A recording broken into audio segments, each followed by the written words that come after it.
Equality for who, Madam Speaker? Where is the equality in this legislation for the young girls across America who will have to look behind their backs as they change in their school locker rooms just to make sure there isn't a confused man trying to catch a peek? Where is the equality for women who have been sexually assaulted?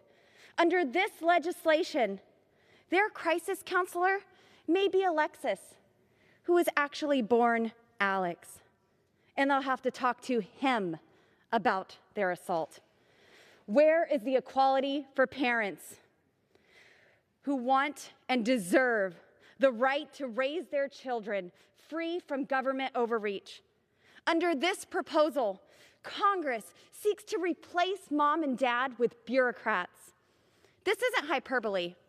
In Ohio, a mom and dad had their child removed from their custody because they didn't allow their daughter to undergo gender transition. Removed from their custody. And so here we are. The left will lay down the rights and security of millions of Americans, particularly young women, at the altar of gender ideology. Following the lead of liberal indoctrination camps, also called colleges and universities, my colleagues on the left are committed to advancing this radical ideology. The rights and sovereignty of individual states be darned. So much for federalism. The power-hungry left will not slow down until every school, every church, every workplace, every state, and every community adheres to the left's definition of gender. You disagree? They'll fine you. They'll imprison you.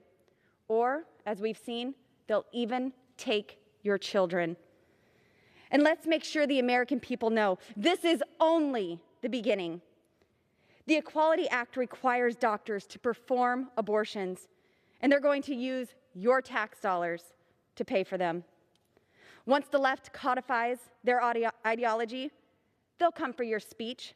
It's already happened in Canada, where you can be fined and imprisoned for misgendering someone. And they won't stop there. Nothing will ever satisfy the left until there is complete and total compliance. Madam Speaker, Scripture says, when speaking of those who have turned their back on God, who have traded the truth for a lie, professing to be wise, they became fools. I can think of no better description of the so-called Equality Act or Inequality Act than this. The utter foolishness, it's astounding. Up is down, wrong is right, left is right, and boys are girls, and vice versa. Madam Speaker, for the sake of our sons and daughters, for the sake of parental rights, privacy, decency, and so much more, I urge my colleagues to vote no on this horrendous legislation, and I yield back.